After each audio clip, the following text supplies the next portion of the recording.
And ഷർമീസ് വ്ലോഗിലേക്ക് എല്ലാവർക്കും സ്വാഗതം. Welcome back to Sahana and Sharmi's vlog. We are going to introduce you to a family and we are going to show you a farmhouse. I'm really excited to go there and see all the animals and birds.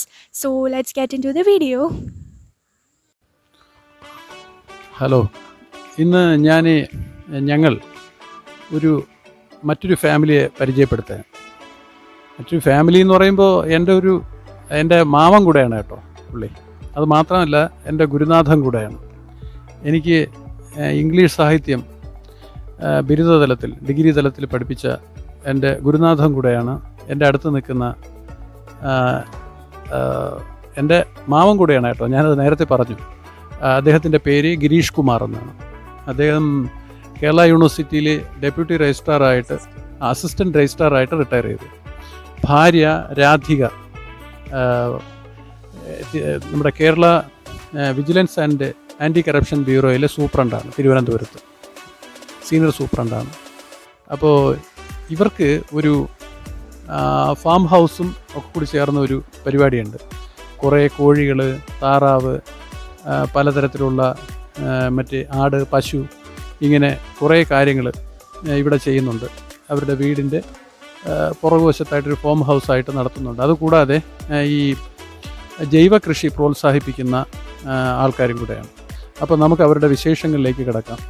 ഈ വിശേഷങ്ങളെന്ന് ഉദ്ദേശിക്കുമ്പോൾ എങ്ങനെയാണ് ഇത് maintain ചെയ്ത് ഇതെല്ലാം കൂടി എങ്ങനെയാണ് കൊണ്ട് നടക്കുന്നത്, എങ്ങനെ കൊണ്ടുപോകുന്നു എന്നുള്ള കാര്യവും, എങ്ങനെയാണ് അവരെ ഓരോ ദിവസവും ദൈനംദിന ഔദ്യോഗിക കൃത്യനിർവഹണത്തിനിടെ ഏതൊക്കെ തരത്തിലാണ് ഇത്തരം കാര്യങ്ങളെ കൊണ്ടുപോകുന്നു എന്നുള്ള കാര്യവും എല്ലാം നമുക്ക് അവരോട് തന്നെ ചോദിച്ച് മനസ്സിലാക്കാം.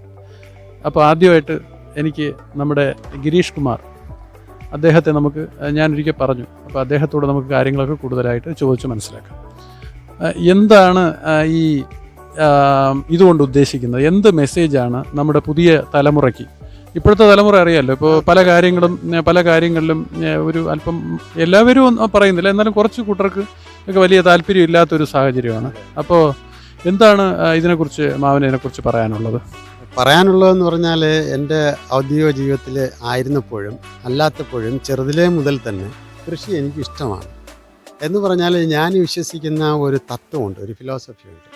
വേറൊന്നുമല്ല, മണ്ണിനെ മറന്നുകൊണ്ട് ഒരു മനുഷ്യനും ഈ ലോകത്ത് ശാശ്വതമായ ഒരു ആനന്ദം കിട്ടില്ല എന്ന് വിശ്വസിക്കുന്ന ഒരാളാണ് ഞാൻ. അപ്പം നമ്മൾ ചെറുതിലേ മുതൽ കൃഷി അത്രയ്ക്ക് ഇഷ്ടപ്പെട്ട് സ്നേഹിച്ച ഒരു മനുഷ്യനാണ്. എനിക്ക് 27 വർഷം എനിക്ക് ജോലിയായിരുന്നു. അതിന് ശേഷവും ഇപ്പോഴും ഞാൻ ഫുൾ തിരക്കിലാണ്, ക്ലാസ്സുകളിലൊക്കെയാണ്. എന്നിരുന്നാൽ തന്നെ പ്രൊഫഷണൽ രംഗത്ത് ക്ലാസ്സിൽ നിൽക്കുകയാണ്. IMGയിലും പോലീസ് ട്രെയിനിങ് കോളേജിലും അതുപോലെ പോലീസ് അക്കാഡമിയിലും ഇഗ്നോയിലും ഒക്കെ നിൽക്കുന്നുണ്ട്. പക്ഷേ എന്നിരുന്നാലും എനിക്ക് ഏറ്റവും കൂടുതൽ ആനന്ദം കിട്ടുന്നത്, പഠിപ്പിക്കുമ്പോൾ സന്തോഷമാണ്, പക്ഷെ അതിന് അപ്പുറത്തായിട്ട് ഈ കൃഷി എന്ന് പറയുന്നത് ഞങ്ങളുടെ വീട്ടുകാർക്കെല്ലാം ആനന്ദം തരുന്ന ഒരു കാര്യമാണ്.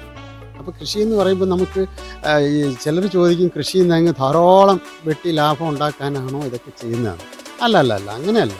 കൃഷി നമുക്ക് ചിലപ്പോൾ ലാഭം കിട്ടും, ചിലപ്പോൾ ഒന്നും കിട്ടില്ല. വയലിലും കൃഷിയുണ്ട്, അത് ചിലപ്പോൾ ഒന്നോടെ ഒടിഞ്ഞങ്ങ് പോകും. ഇൻഷുറൻസൊക്കെ എന്ന് പറയുന്നത് നാമമാത്രമായ കാശുകളൊക്കെ ഇതിന് കിട്ടാറുള്ളൂ. കൃഷി ചെയ്യാമെന്നുള്ള പറയുമ്പോൾ നമ്മൾ 2 രീതിയിലുണ്ട്. ഒന്ന് പെസ്റ്റിസൈഡ്സ്, അതായത് കീടനാശിനികൾ ധാരാളം ഉപയോഗിച്ചുകൊണ്ട്, അത് കഴിഞ്ഞ് രാസവളം കൂടുതൽ ഉപയോഗിച്ചുകൊണ്ടുള്ള കൃഷിയാണ്. പക്ഷെ നമുക്കതിന് മാനസികമായിട്ട് കഴിയില്ല. ഈ കളയൊക്കെ വന്നാൽ കളയ്ക്കുള്ള മെഡിസിൻ അടിച്ച്, അതായത് പെസ്റ്റിസൈഡ് അടിച്ച് അതിനെ കൊല്ലുന്നൊരു ഏർപ്പാടുണ്ട്. അത് നമ്മളെ തന്നെ കൊല്ലുന്നതിന് തുല്യമാണ്. അടുത്ത തലമുറയ്ക്ക് ഒന്നും കാണില്ല. അപ്പോൾ ഞങ്ങൾക്ക് എന്തായാലും ജൈവ കൃഷിയാണ് ഇഷ്ടം. ഇതിൽ ഈ ഭാര്യ എന്നുള്ള രീതിയിൽ എങ്ങനെയാണ് ഭർത്താവിനെ സപ്പോർട്ട് ചെയ്യുന്നത്? എങ്ങനെയാണ് ഈ ജോലി തിരക്കിനിടയിൽ ഇത്തരം കാര്യങ്ങൾ മാനേജ് ചെയ്ത് കൊണ്ടുപോകാൻ പറ്റുന്നത്? എനിക്ക് തോന്നുന്നത് എന്തായിരുന്നാലും ഈ ഭർത്താവിനെ സപ്പോർട്ട് ചെയ്യുന്നതിൽ ഒരു വളരെ പ്രധാന പങ്കുണ്ട്, അല്ലെങ്കിൽ ഇതൊന്നും ചെയ്യാൻ പറ്റില്ല എന്നാണ് എൻ്റെ വിശ്വാസം. എങ്ങനെയാണ് ഇത്തരം കാര്യങ്ങളും കൂടെ മാനേജ് ചെയ്ത് കൊണ്ടുപോകാൻ ശ്രമിക്കുന്നത്? ഈ വിജിലൻസ് ഡിപ്പാർട്ട്മെൻറ്റിലെ ഒരു സീനിയർ സൂപ്രണ്ട് കൂടെയാണ്. അപ്പോൾ എങ്ങനെയാണ് ഇത്തരം കാര്യങ്ങളൊക്കെ മുന്നോട്ട് കൊണ്ടുപോകാൻ ശ്രമിക്കുന്നത്? തിരുവനന്തപുരത്തെ വിജിലൻസ് ആൻഡ് ആൻറ്റി കറപ്ഷൻ ബ്യൂറോയിലെ സീനിയർ സൂപ്രണ്ടാണ്. അപ്പോൾ അതുകൊണ്ടാണ് ഞാനത് ചോദിക്കുന്നത്. അതെ, ഇഷ്ടപ്പെട്ട് ചെയ്യണ കാര്യങ്ങൾ ചെയ്യാൻ നമുക്കൊരു ബുദ്ധിമുട്ടും തോന്നൂല. അതിന് നമുക്ക് ഇഷ്ടംപോലെ സമയം കിട്ടും. ഈ കൃഷി എന്ന് പറയുന്നത് എനിക്ക് ഭയങ്കര ഇഷ്ടമുള്ള കാര്യമാണ്. പശുവിൻ്റെയും കോഴിയുടെയും ഒക്കെ പിറകെ നടക്കാനും അതിനൊക്കെ ആഹാരം കൊടുക്കാനും ചാണകം ഈ വാഴയ്ക്കൊക്കെ ഇടാനും അതെനിക്ക് ഭയങ്കര ഇഷ്ടമുള്ള കാര്യങ്ങളാണ്. അതുകൊണ്ട് ഇഷ്ടപ്പെട്ട് ചെയ്യണ കാര്യങ്ങളായതുകൊണ്ട് സമയം ഇഷ്ടംപോലെ കിട്ടുന്നുണ്ട്. പിന്നെ കുട്ടികളും എല്ലാം അവർ സഹായിക്കുന്നുണ്ട്. അതുകൊണ്ട് പ്രശ്നങ്ങളൊന്നുമില്ല. ഓഫീസ് കഴിഞ്ഞിട്ട് ഇപ്പം ശനിയാഴ്ചയിലും ഞായറാഴ്ചയിലും ഓടി ഇങ്ങെത്തും, ബാലരാമപുരത്ത് വന്ന് ഇതിൻ്റെ കൂടെ നിൽക്കും. അത് വലിയ ഇഷ്ടമാണ്. മക്കളൊക്കെ എന്ത് ചെയ്യുന്നു? അവരൊക്കെ ഇപ്പോൾ 2 കുട്ടികളാണല്ലോ, അവരെന്ത് ചെയ്യുന്നു ഇപ്പോൾ? മോള് LLB ഫൈനൽ ഇയർ പഠിക്കുകയാണ്. അവൾ ബാംഗ്ലൂർ പഠിക്കുന്നു. മോൻ ഇപ്പോൾ BTech കഴിഞ്ഞിട്ട് അവൻ PSC UPSCയുടെ കോച്ചിങ്ങിന് വേണ്ടി. അപ്പോൾ UPSCയുടെ കോച്ചിങ്ങിനിടയിൽ ഇവിടെ വന്ന് അമ്മയും അച്ഛനും സഹായിക്കാറുണ്ടോ അമ്മ? രണ്ടുപേർക്കും അവർക്ക് ഇഷ്ടമുള്ള കാര്യങ്ങളിൽ അവർ ഞങ്ങളെ കൂടെ എല്ലാത്തിനും ഹെൽപ്പ് ചെയ്യും ഒരുപാട്. ശരി, സഹനയ്ക്ക് അങ്കിളിനോട് എന്തെങ്കിലും ചോദിക്കാനുണ്ടെങ്കിൽ ചോദിക്കും. So when I first heard from my father that we are coming here, I was really excited to meet you. And I'm really glad to meet you here. I wanted to ask you whether what you did before this farming and all, what was your profession? My profession, as your father said, I was in the Kerala University, and I retired as assistant registrar. I worked more than 27 years there as a university staff, and finally I became the assistant registrar of the university and retired 2 years back. Now it is the 3rd year. After I retired, this is the 3rd year, and I was highly satisfied in my work as well as in doing this farming and everything. Oh, okay, sir. I heard from my father that you were his teacher, so I want to know, I'm curious to know how my father was as a student. You see, I started teaching when I was studying in first BA English Literature. I started teaching the pre-degree students. Then it was pre-degree, not higher secondary, +2. So I was very thrilled in teaching. And from my father and mother, I got the spirit of teaching. So I took the profession myself at that time, and I was teaching.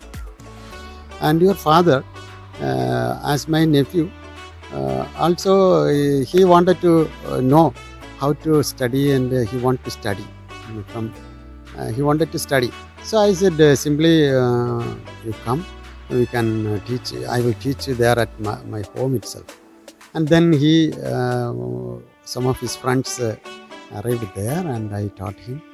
And when I taught him, I told him many times, and he was very curious in asking everything in detail. So we can say a word that is, he is not satisfied, or is not a satiable person. Means whatever we give, he will again ask, if it is so, then what? So I felt something different. I thought that he will become a different person, and he became that. I'm so happy. At my home there, I had this farming and agriculture activities. I considered it as a very, very good thing to get peace and ease, and also happiness, and also motivation, everything. So I continued, and after that I became more than 15 years I became a professional trainer. And even in spite of all that, I would like to continue this. So whenever I get time, my wife is completely and wholly supporting me always, and she is very happy to help me. And when we come here, we are fully in the farm, so that we get happiness, and also sometimes we get good money also. What was the inspiration to start this farm? Inspiration from my younger days, I started this farming, because inspiration was from my own home village. So you see, whenever we want vegetables, then plantain and everything for our daily routine food need items. But when we buy it from shops, we get not the tasty items. Only you know very well it's because of pesticides and chemical usage and all that. So when we get something, even at least one lady's finger or cucumber from our own, it is so tasty. That's why we were doing and we have been doing. So I saw many animals and birds here, like hens, cows, and goats. What do you feed them with? So when I retired, I thought of starting it as a very big farm. But what happened was, at the initial stage, this is only at the initial stage, because when we start something, we have to get much experience. Otherwise, when we started, whenever we started as a wholesale manner, we may fail. But we spend some money here, and whenever we started very initially, our initial stage, we may get much experience. And what will be the result? And what are the hurdles? Or what will be the difficulties that we will face? All these things. So we started as a beginner. And now even after 8 years here, it's now still I feel as a beginner, because when you wanted to elaborate it, only after much experience, much knowledge. That's why we were in the initial stage. And we will develop it as a full farm only after the retirement of my wife. Yeah. How did you manage both these teaching and farming? You see, we are staying there at our home is there at Tirumala, Tirunelveli. And Tirumala, Tirunelveli. And whenever we get time, we used to come here. We come here and we engage in all these activities. Here the land, we have some land. It is 2.5 acres of land, full farming. And 3 paddy fields are there. Before 7 years, we had a paddy cultivation. But we felt a lot because there was lack of persons, or nobody was there to reap this paddy field. So we stopped it.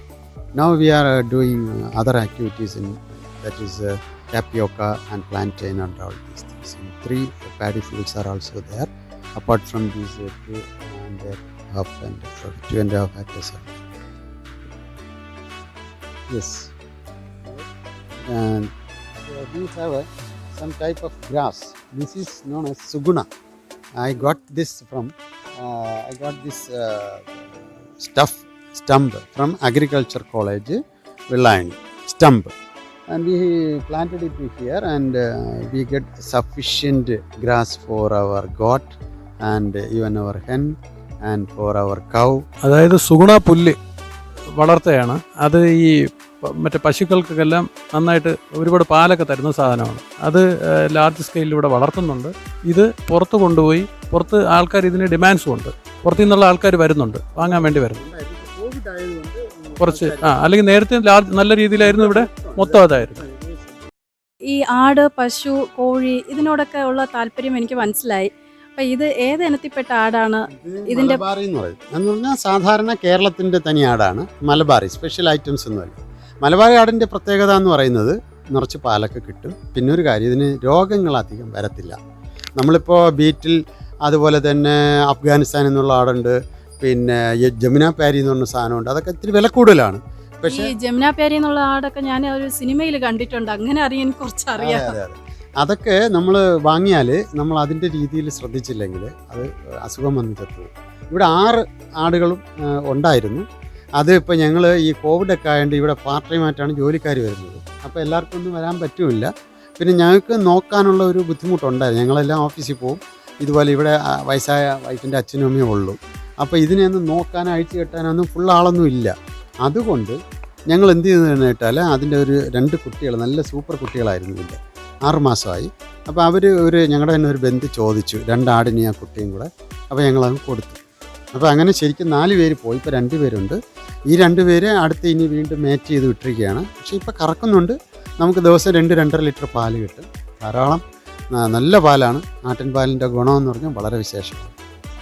ആട്ടിൻപാല് തന്നെയാണോ വീട്ടിലെ ആവശ്യങ്ങൾക്ക്? തീർച്ചയായിട്ടും നമുക്കിപ്പോൾ ആവശ്യമുള്ള പാല് നമുക്ക് കിട്ടുന്നുണ്ട്. അപ്പോൾ ഈ പശുവിന്റെ പ്രത്യേകതകളും വിശേഷങ്ങളും ഒന്ന്. പശു എന്ന് പറയുന്നത് തനി നാടൻ കാസർഗോഡ് കുള്ളൻ്റെ ഒരു മിക്സാണ്. ഇതിൽ വെച്ചൂർ ഇഞ്ചെക്ട് ചെയ്തു.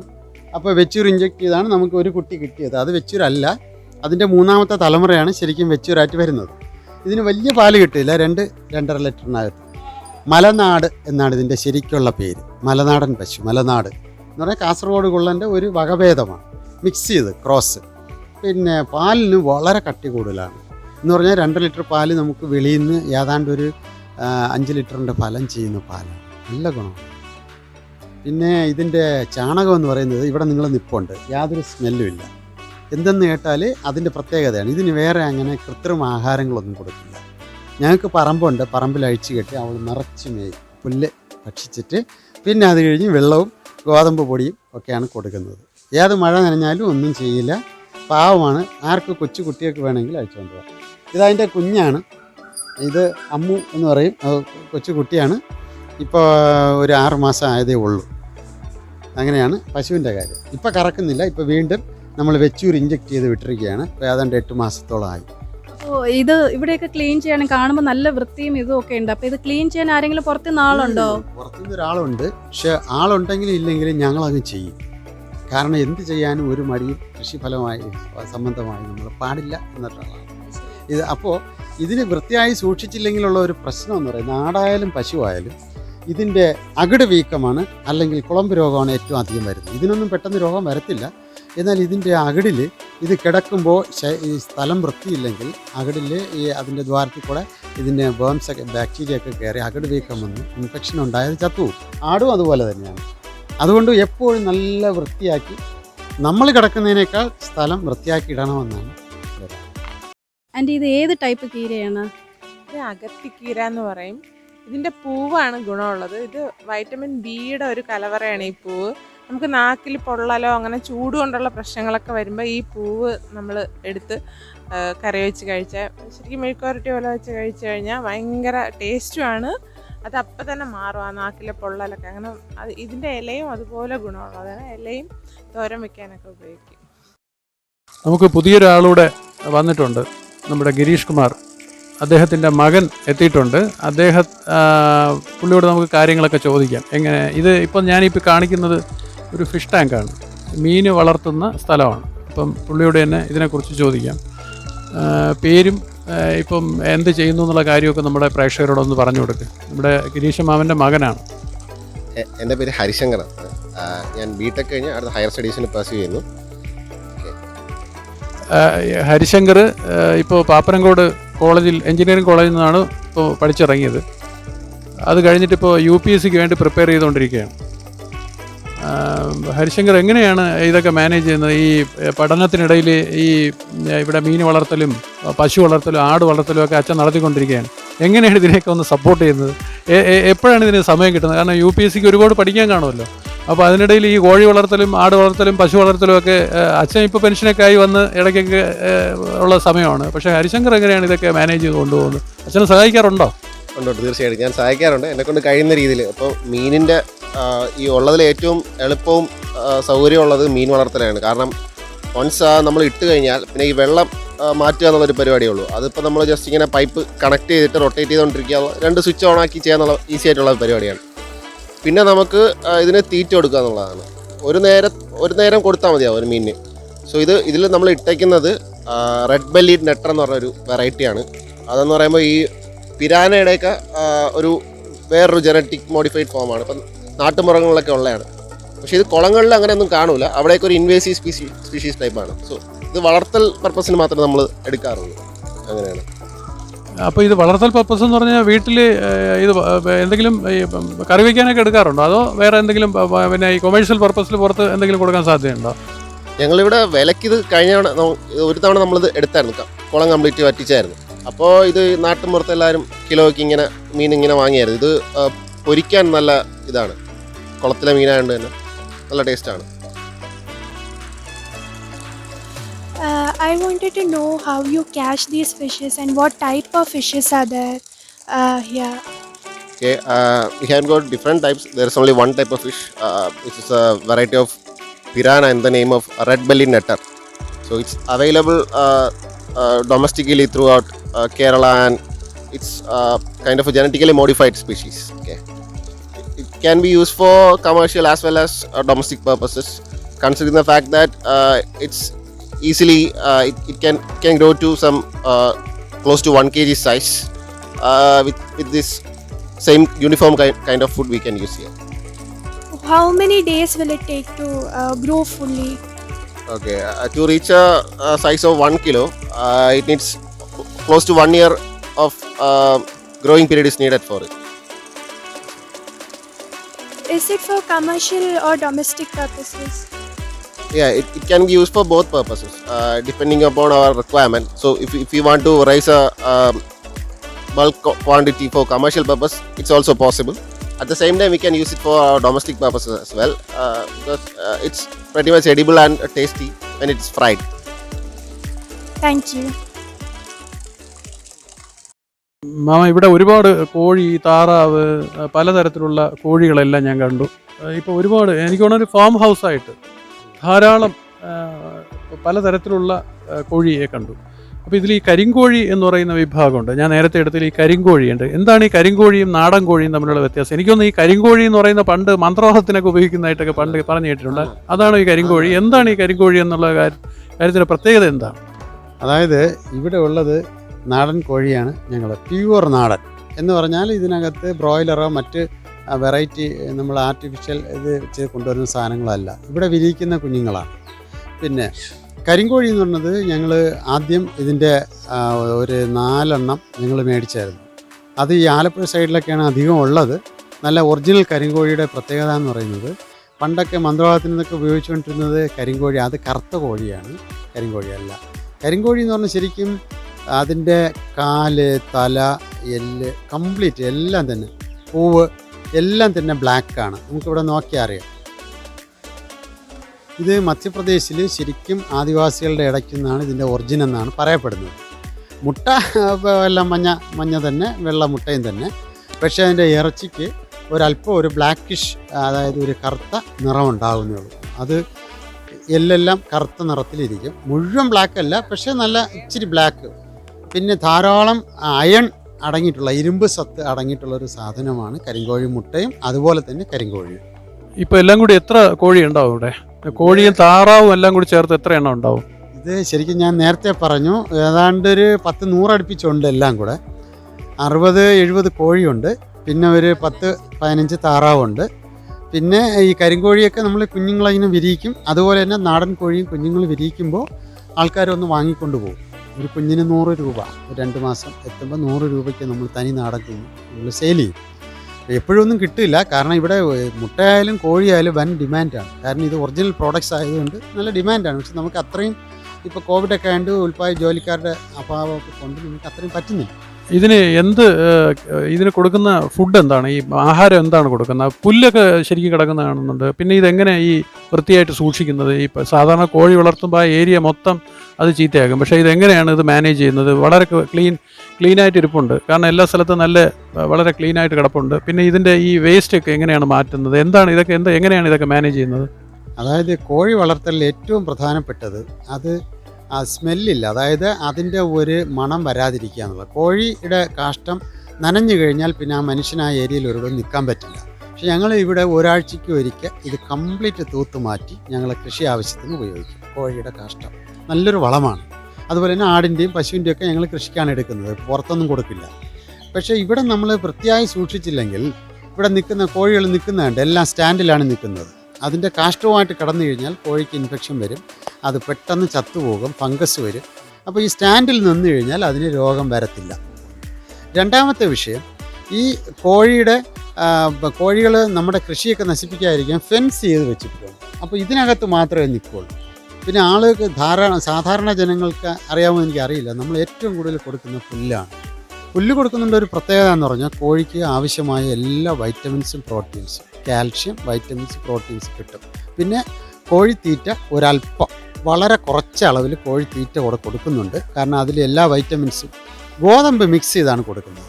അരിയും ചോറും ഒക്കെ കൊടുത്താൽ കോഴി മുട്ടയിടില്ല. അല്ല, ഞാൻ ചോദിച്ചതിന് വേറൊരു മറുപടി. ഇത് ആരാണ് മാനേജ് ചെയ്യുന്നത്? ഇവിടെ രണ്ടുപേരും ഈ പിന്നെ വയസ്സായ രണ്ടാൾക്കാരാണ് ഇവിടെ ഉള്ളത്. നിങ്ങൾ രണ്ടുപേരും ജോലിക്ക് പോകും. ഹരിയാണെങ്കിൽ പഠനത്തിൽ. ഇത് ഈ കോഴിയൊക്കെ ആരാണ് പകൽ നോക്കുന്നത്? ശരിക്കും രാവിലെയും വൈകുന്നേരവും ഒരു സെർവൻ്റ് ഉണ്ട്. സെർവൻ്റ് വന്ന് അവർ ഇതെല്ലാം തുറന്നു വിടുകയും അതിനുള്ള തീറ്റകളെല്ലാം ആടിനും പശുവിനും കോഴിക്കും കൊടുക്കുകയും ചെയ്യും.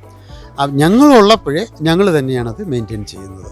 കാരണം കുറച്ചുകൂടെയൊക്കെ എല്ലാം ക്ലിയർ ആയിട്ട് നമ്മൾ ചെയ്യും. അവർക്ക് ഒരു ചെറിയൊരു നമ്മൾ ചെയ്യുന്നതുകൊണ്ട് ഒരു മടിയൊന്നുമില്ല, ഞങ്ങളങ്ങ് ചെയ്യും.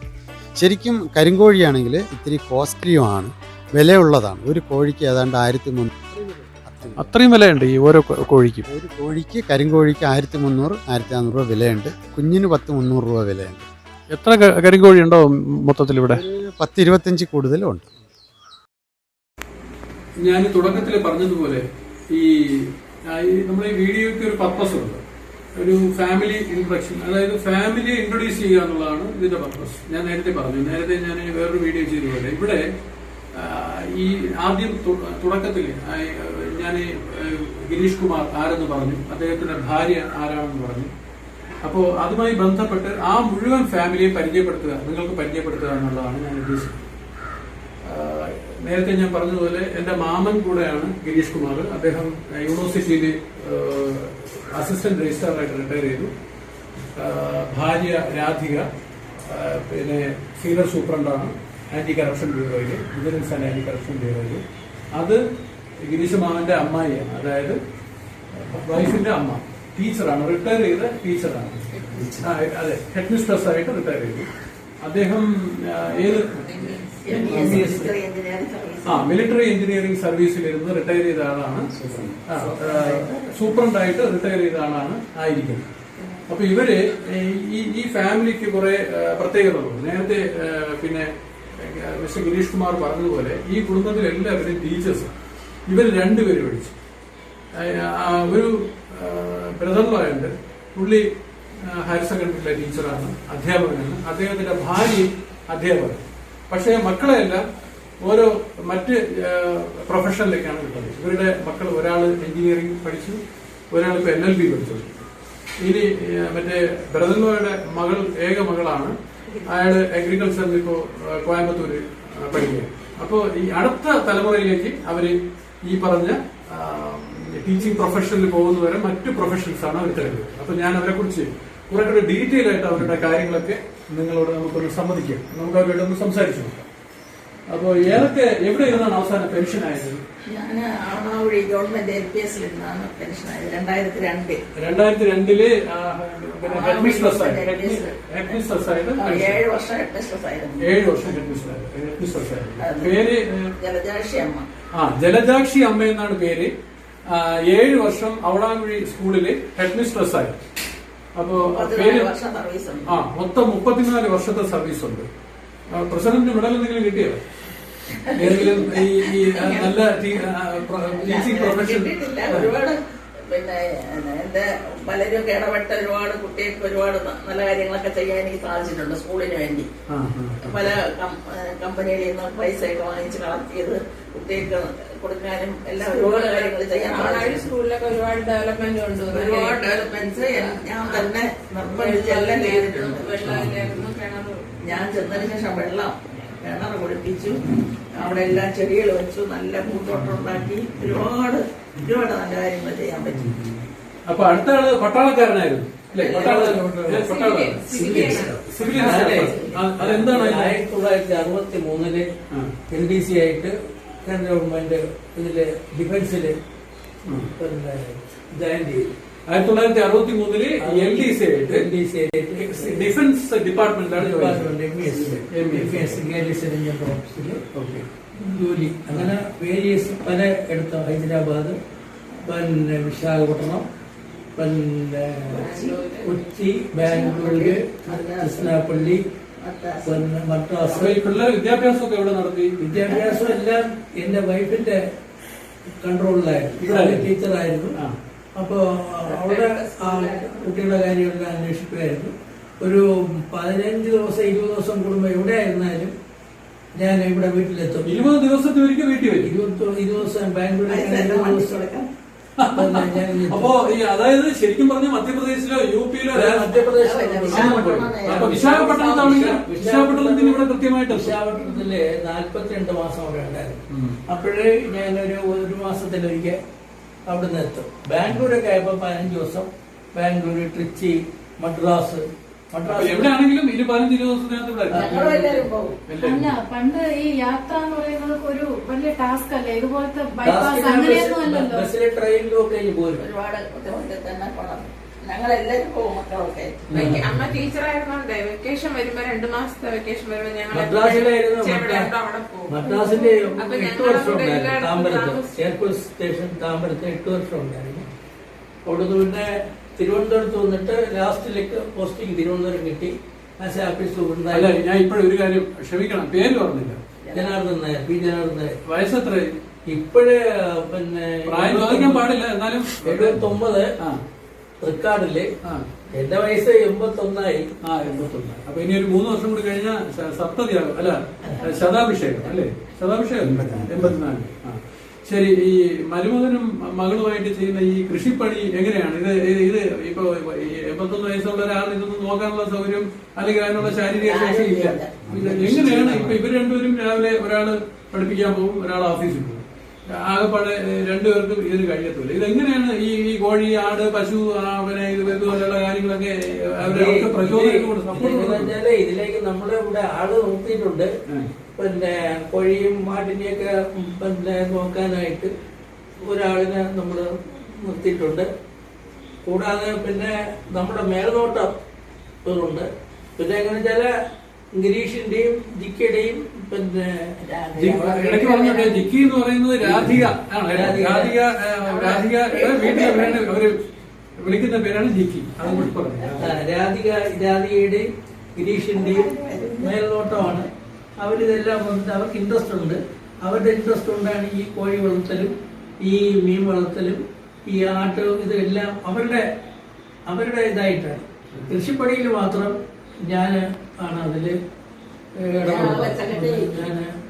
ഞാൻ ഇവരൊക്കെ ചെന്ന് നോക്കി ഈ വിളയിൽ ഒരു പുല്ല് പോലും കുരുക്കാറ്റ് സമ്മതിക്കൂല. കറക്റ്റായിട്ട് ഞങ്ങൾ ഇവിടെ തൊട്ട് താഴെ താമസിക്കുന്ന മണിയണം എന്ന് പറഞ്ഞ ഞങ്ങളുണ്ട്. മണിയണം വന്ന് 900 രൂപ കൂലിയാണ്. അച്ഛന്റെ പെൻഷൻ കിട്ടുന്ന ഏകദേശം എല്ലാ മാസവും കൃത്യമായിട്ട് അത് വീഴ്ചയ്ക്ക് വേണ്ടി അച്ഛൻ ചെലവാക്കുകയാണ് ചെയ്യുന്നത്. റബ്ബർ അയാൾക്കായാലും ഈ കൃഷി എല്ലാ വാഴയ്ക്കായാലും എല്ലാം പുല്ല് പറിക്കാനും എല്ലാം കറക്റ്റായിട്ട് ലാഭമില്ല. ഗവൺമെന്റിൽ നിന്ന് നോക്കുമ്പോൾ ഒരു ആനുകൂല്യങ്ങളും കിട്ടുന്നില്ല. യാതൊരു ആനുകൂല്യങ്ങളും കൃഷിഭവനോ മറ്റുള്ളവരോ നമുക്ക് കൊടുക്കണ്ട. അതുകൊണ്ട് നമ്മൾ ഈ കൃഷിപ്പണി സന്തോഷമാണ്. നമുക്ക് നല്ല ഒരു പുര കിട്ടുന്നത് ഒക്കെ കാണുമ്പോൾ നമുക്ക് വലിയ സന്തോഷമാണ്. അതിൽ നിന്ന് കിട്ടും. പിന്നെ ഇവർ രണ്ടുപേരും കൂടെ പച്ച മലക്കറി കൃഷി ഇപ്പം നടത്തുന്നുണ്ട്. നമുക്ക് മലക്കറി പിന്നെ വെള്ളരിക്ക, പിന്നെ കത്തിരിക്ക, ഇതെല്ലാം കിട്ടും. ഞാൻ എന്റെ നല്ല കാലത്ത് ശരിക്കും കൃഷി ചെയ്യുമായിരുന്നു. ഈ റിട്ടയർമെന്റ്, ആഫ്റ്റർ റിട്ടയർമെന്റ്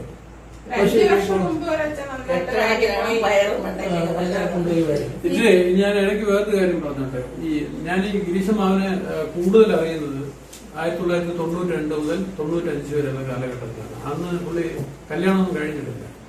അപ്പോൾ അദ്ദേഹത്തിന്റെ മാമന്റെ വീട്ടിൽ, അദ്ദേഹത്തിന്റെ അമ്മയുടെ സഹോദരന്റെ പാറശാലയുടെ വീട്ടിൽ ഞങ്ങൾ ട്യൂഷൻ പഠിക്കുന്നത്. അപ്പൊ ഞാനന്ന് ഡിഗ്രിക്ക് പഠിക്കുന്നത്. അന്ന് മുതലാണ് വളരെ അടുത്ത് പരിചയപ്പെടുന്ന ഒരാൾ. ഞാൻ ഒരിക്കലും ഇപ്പൊ എത്ര 92 മുതൽ 95 മുമ്പ് ഏകദേശം 26 വർഷമായി. 26 വർഷത്തിനകത്ത് ഞാൻ ഇതുവരെ ഇങ്ങനെ ഒരു കൃഷിപ്പണി കൂടി ഇദ്ദേഹത്തിന്റെ മനസ്സിലുണ്ട് എന്നുള്ള കാര്യത്തെ കുറിച്ച് അറിഞ്ഞില്ല. ഇപ്പോ ഷേക്സ്പിയറിയൻ നാടകങ്ങളും ഷെല്ലിയും ബാരനും കോളറിഡ്ജും ഒക്കെ ഇങ്ങനെ പഠിപ്പിച്ചു വരുന്ന സമയത്ത് ഇങ്ങനെ ഒരു കാര്യം കൂടി ഉണ്ടെന്നുള്ള കാര്യം ഞാൻ ആദ്യമായിട്ടാണ് മനസ്സിലാക്കുന്നത്. കാരണം യൂണിവേഴ്സിറ്റിയിലെ ജോലിയും ആ ജോലി കഴിഞ്ഞതിന് ശേഷം എല്ലാവരും പെൻഷൻ ആയി കഴിഞ്ഞാൽ ഈ എല്ലാം വെച്ച് മതിയാക്കാം എന്ന് വിചാരിക്കുന്ന ആ സാഹചര്യത്തിലാണ് ഇത്രയും എനർജറ്റിക് ആയിട്ട് വളരെ ആക്റ്റീവായിട്ട് ഈ കാര്യങ്ങളെല്ലാം ചെയ്യുന്നത്. തിരുവനന്തപുരത്ത് നിൽക്കുന്നത് പുള്ളിക്ക് അത്ര ഇഷ്ടമല്ല. അതെ. ഇവിടെ വന്ന് അത് എനിക്കാണെങ്കിൽ ഇത്രയും വിദ്യാഭ്യാസമുള്ള ഒരാള് ഈ വന്നിട്ട് കോഴിയും ആട്ടിനെയും ഇതിനെയൊക്കെ തേച്ച് അല്ല, ഈ വിദ്യാഭ്യാസം എന്ന് പറയുന്നത് ഇതിനൊരിക്കലും ഒരു ബേർഡൻ അല്ല. അതെന്ന് പറയുന്നത് നമ്മുടെ മനസ്സാണ് ഏറ്റവും പ്രധാനം. അതായത് ഒരാള് വിദ്യാഭ്യാസം നേടിയെന്ന് പറഞ്ഞ് ഇത് ഇത്തരം കാര്യങ്ങൾ ചെയ്യാതിരിക്കണമെന്ന് ഒരിക്കലും പറയേണ്ട കാര്യമില്ല. കാരണം വിദ്യാഭ്യാസം ഇതും തമ്മിൽ യാതൊരു ബന്ധമില്ല. ഇത് നമ്മുടെ ഒരു സംസ്കാരത്തിന്റെ ഭാഗമാണ്. അതായത് നല്ല പുള്ളി പറഞ്ഞതുപോലെ, അതായത് ഒരിക്കലും ജൈവ കൃഷിയാണ് ചെയ്യുന്നത്, വിഷാംശമില്ലാത്ത പിന്നെ ആഹാര പദാർത്ഥങ്ങളാണ് ഉണ്ടാക്കുന്നത്. അപ്പൊ അതുകൊണ്ട് അത് നല്ല തീർച്ചയായിട്ടും പ്രോത്സാഹിപ്പിക്കേണ്ടതാണ്. ഒരിക്കലും വിദ്യാഭ്യാസമുള്ള ഒരാളിനെ കൃഷി ചെയ്തുകൂടാന്ന് ഒരിടത്തും പറയുന്നില്ല, ഒരു സ്ഥലത്തും പറയുന്നില്ല. അതിനുള്ള സാഹചര്യം ഇവിടെ ഉണ്ട്. അദ്ദേഹം പറഞ്ഞു ഏകദേശം 2.5 ഏക്കറോളം സ്ഥലമുണ്ട്. അപ്പൊ അതനുസരിച്ച് അതില് ആ സ്ഥലത്ത് കൃഷി ചെയ്യുന്നതിൽ ഒരു കാരണവശാലും അതിലെ ഒരു പ്രയാസമോ ബുദ്ധിമുട്ടോ വിചാരിക്കേണ്ട കാര്യമില്ല. അത് നല്ല കാര്യമാണ്, അഭിമാനിക്കേണ്ട കാര്യമാണ്. ഇങ്ങനെ ഇത്തരം ഒരു സാഹചര്യം കിട്ടിയത്. എന്താണ് ഇതിനെക്കുറിച്ച് പറയാനുള്ളത്? അതായത് പുതിയ തലമുറയിൽപ്പെട്ട കുട്ടികളെ ചിലപ്പോൾ ഇത് കാണുമ്പോൾ പറയും, ഞങ്ങൾക്ക് വേറെ വഴിയൊന്നുമില്ല, നമ്മളിതൊക്കെ പഠിച്ച് വേറെ ഏതെങ്കിലും തരത്തിൽ കുറച്ച് ഇതൊക്കെ വലിയ ബോറിംഗ് അല്ലെങ്കിൽ ഇതൊരു വലിയ വലിയ തലവേദനയുള്ള കാര്യങ്ങളല്ലേ എന്ന് വിചാരിക്കുന്നത്. ഇത് മനസ്സാണ് ഇതിന് ഏറ്റവും പ്രധാനം എന്നാണ് എന്റെ വിശ്വാസം. മനസ്സുണ്ടെങ്കിൽ എന്ത് കാര്യം നടക്കുന്നു എന്നുള്ളത് ഏറ്റവും പ്രധാനമാണ്. ഇപ്പൊ മകന് സിവിൽ സർവീസ് കോച്ചിങ്ങിന് മകൻ പോകുന്നുവെങ്കിലും മാമ ഒരു കാരണവശാലും ഇത്തരം പഴയ ടീച്ചിങ് പ്രൊഫഷനോടൊപ്പം അല്ലെങ്കിൽ പഠിപ്പിക്കുന്നതിനോടൊപ്പം തന്നെ ഈ കൃഷിയും കൂടി കൊണ്ടുപോകുന്നുണ്ടോ. അപ്പൊ അത് എന്തുകൊണ്ട് അങ്ങനെ ഒരു മനസ്സിലേക്ക് എത്തി എന്നുള്ളത് എനിക്ക് തോന്നുന്നു മുമ്പ് ഔദ്യോഗിക ജീവിതത്തിലുള്ളപ്പോൾ തന്നെ ഇങ്ങനെ ഒരു പ്ലാനിങ് ഉണ്ടായിരുന്നു. ഔദ്യോഗിക ജീവിതത്തിലുള്ളപ്പോഴും ഞാൻ മുമ്പ് എന്റെ വീട് ഞങ്ങൾ താമസിക്കുന്ന തിരുമലയാണ്. ആ തിരുമല ഞങ്ങൾക്ക് ടെറസിൽ 25 വർഷമായിട്ട് നല്ല രീതിയിൽ ജൈവ കൃഷി, പച്ചക്കറി, ആവശ്യമുള്ള പച്ചക്കറി നമുക്ക് കിട്ടും. ഞാനതെല്ലാം സെറ്റ് ചെയ്ത് കൊടുക്കും. അതൊന്നും ഒരു കേടും വരാത്ത രീതിയിൽ ഇരുമ്പ് സ്റ്റാൻഡിലാണ് വെച്ചിട്ടുള്ളത്. യാതൊരു വിധമായ പെസ്റ്റിസൈഡ്സോ കെമിക്കൽസോ ഒന്നും ഉപയോഗിക്കില്ല. എല്ലാം ഇവിടെ നിന്നുള്ള ആട്ടിന്റെ വളം. ഒരു മരുന്ന് വേണമെങ്കിലും അല്ലെങ്കിൽ എന്ത് വേണമെങ്കിലും ടെറസിന്റെ മുകളിൽ കയറി അവിടെ കിട്ടും. എല്ലാ പുതിനയിലായാലും മഞ്ഞളായാലും ഇഞ്ചി ആയാലും എന്ത് സാധനം വേണമെങ്കിലും അത്യാവശ്യത്തിന് എല്ലാം അവിടെ തന്നെ സിറ്റിക്കകത്ത് 5 സെന്റ് അപ്പോഴേ ഈ നേരത്തെ ഞാൻ പറഞ്ഞതുപോലെ ഈ വീഡിയോയുടെ പർപ്പസ് പലരും വിചാരിക്കും എന്തുകൊണ്ട് ഇങ്ങനെ ഒരു ഫാമിലി ഇൻട്രൊഡ്യൂസ് ചെയ്തു എന്നുള്ള കാര്യം നിങ്ങൾ മനസ്സുകൊണ്ട് ആലോചിക്കും. പക്ഷെ ഞാൻ ഇതിനകത്തൊരു മെസ്സേജ്, എന്റെ മനസ്സിലുള്ള മെസ്സേജ് എന്താണെന്ന് പറഞ്ഞാൽ, വിദ്യാഭ്യാസമോ ജോലിയോ ഒരു കാരണവശാലും കൃഷിക്ക് തടസ്സമല്ല എന്ന് കാണിക്കുക എന്നുള്ളതാണ് എന്റെ മനസ്സിലുള്ള ഉദ്ദേശം. കൃഷി എന്ന് പറയുന്നതും വിദ്യാഭ്യാസവും, അദ്ദേഹത്തിന് ചെറിയ സംശയം, വിദ്യാഭ്യാസമുള്ള ഒരാളെന്തിനെ കൃഷി ചെയ്യുന്നതാണ് അദ്ദേഹം. അങ്ങനെയൊന്നുമില്ല, അങ്ങനെ ഒരു തരത്തിലും നമ്മൾ ചിന്തിക്കേണ്ട കാര്യമില്ല. വിദ്യാഭ്യാസം ഉള്ള ഒരാളിനും കൃഷി ചെയ്യുന്നതിൽ യാതൊരു തരത്തിലുള്ള ബുദ്ധിമുട്ടില്ല. പക്ഷെ പലർക്കും അതിനുള്ള സാഹചര്യം കിട്ടാത്തതുകൊണ്ടാണ് അത് ചെയ്യാൻ പറ്റാത്തത്. അത് പ്രോത്സാഹിപ്പിക്കുക എന്നുള്ളതാണ് ഞങ്ങൾ ഈ വീഡിയോ കൊണ്ട് ഉദ്ദേശിക്കുന്നത്. പ്രത്യേകിച്ച് സഹനയെ പോലുള്ള വളരെ കൊച്ചു കുട്ടികൾ ഇത്തരം കാര്യങ്ങൾ മനസ്സിലാക്കണം.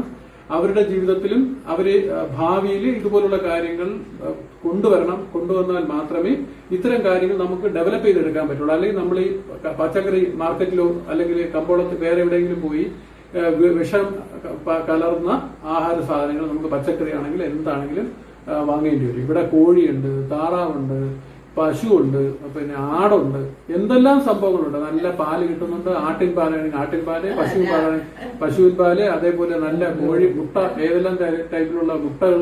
കരിങ്കോഴി 1300 രൂപയുടെ കരിങ്കോഴി, അതിനൊരു 10-25 ഉണ്ടാവും.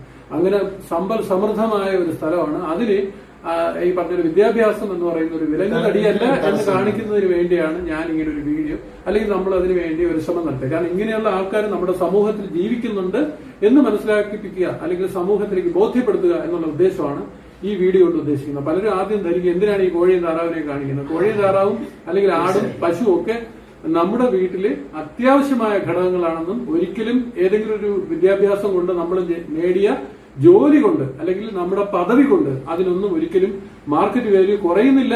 അങ്ങനെ കുറയ്ക്കാതെ ജീവിക്കുന്ന ആൾക്കാർ നമ്മുടെ സമൂഹത്തിലുണ്ട് എന്നുള്ളതിനുള്ള ഒരു ഉദാഹരണമായിട്ടാണ് ഞാൻ വീഡിയോ കാണുന്നത്. എന്തായാലും ഇപ്പൊ മനസ്സിലായല്ലോ എന്താണ് ഈ പർപ്പസ്, ഈ വീഡിയോ കൊണ്ട് ഉദ്ദേശിക്കുന്ന എല്ലാവർക്കും മനസ്സിലായല്ലോ. നമ്മൾ കൃഷിയെ പ്രോത്സാഹിപ്പിക്കുക. ഈ കൃഷിക്ക് സ്ഥാനമാനങ്ങളൊന്നും ഒരു പ്രശ്നമേ ഇല്ല, അതൊരു പ്രസക്തിയില്ല. നല്ല കൃഷി ചെയ്ത് നല്ല വളരെ അധ്വാനശീലരായി നല്ല ആരോഗ്യവാന്മാരായി നമ്മുടെ ജീവിതം മുന്നോട്ട് കൊണ്ടുപോകാൻ വേണ്ടിയുള്ള ഒരു പ്രചോദനമാണ് ഈ വീഡിയോ കൊണ്ട് ഞങ്ങൾ ഉദ്ദേശിക്കുന്നത്. എല്ലാ പ്രത്യേകിച്ച് ഇദ്ദേഹത്തിന്റെ ഈ ശരീരത്തിൽ ഞാൻ കാണുന്ന സമയത്ത് നല്ല തടിയൊക്കെ ഉണ്ടായിരുന്ന ആളായിരുന്നു, നല്ല വയറൊക്കെ ഉണ്ടായിരുന്നു. പക്ഷേ ഇപ്പോൾ പുള്ളി വളരെ സ്ലിം. എന്താണെന്നാണ് രാവിലെ മുതൽ ഈ മണ്ണിനോട് മത്സരിക്കുകയാണ്. ഈ അല്ലാത്ത സമയങ്ങളിൽ ഈ പിന്നെ അവിടെ പഠിപ്പിക്കാനൊന്നും പോകാത്ത സമയങ്ങളിലൊക്കെ ഇദ്ദേഹം സ്വയം ഇവിടെ ചെയ്യണം. അപ്പോഴാണ് അമ്മാവന് പ്രയാസം, എൻ്റെ മരുമോൻ ഇത്രയൊക്കെ വിദ്യാഭ്യാസം ഉണ്ടായിരുന്നിട്ട് ഇതൊക്കെ ചെയ്യുന്നുണ്ടല്ലോ. അങ്ങനെ ഒരിക്കലും കാണിക്കേണ്ട കാര്യമില്ല, അതിൽ അഭിമാനിക്കുകയാണ് വേണ്ടത്. തീർച്ചയായിട്ടും വിദ്യാഭ്യാസം ഇതൊന്നും ഒരു തടസ്സമില്ല എന്നാണ് അദ്ദേഹത്തിന്റെ അഭിപ്രായം. അത് തന്നെയാണ് നമ്മുടെ പൊതുവെയുള്ള അഭിപ്രായം. അതുകൊണ്ട് എല്ലാ ചെറുപ്പക്കാരും നമ്മുടെ കൃഷിയെ പ്രോത്സാഹിപ്പിക്കുക. ഈ വീടിനകത്ത് എന്തെല്ലാം കാര്യങ്ങളുണ്ടോ അതെല്ലാം നമ്മുടെ പൊതു സമൂഹത്തിലും നമ്മുടെ ജീവിതത്തിലും കൊണ്ടുവന്നാൽ തീർച്ചയായിട്ടും നമുക്ക് ആവശ്യമായിട്ടുള്ള എല്ലാ സംഭവങ്ങളും എല്ലാ സംഗതികളും നമ്മുടെ കൈവെള്ളയിൽ വരുമെന്നുള്ളതിനുള്ള ഏറ്റവും വലിയ ഉദാഹരണമാണ് ഗിരീഷ് കുമാറും അദ്ദേഹത്തിന്റെ കുടുംബം. ഈ വീഡിയോ നിങ്ങൾക്ക് ഇഷ്ടപ്പെട്ടാൽ ലൈക്ക് ചെയ്യുക, ഷെയർ ചെയ്യുക, സബ്സ്ക്രൈബ് ചെയ്യുക, മറക്കാതെ ബെൽ ഐക്കൺ ക്ലിക്ക് ചെയ്യുക. അപ്പോൾ അടുത്ത വീഡിയോ കാണുന്നത് വരെ tata, bye. If you like this video, give this video a thumbs up, hit the subscribe button and comment your opinions down below on the comment box. See you in the next video. Until then, bye. Thank you.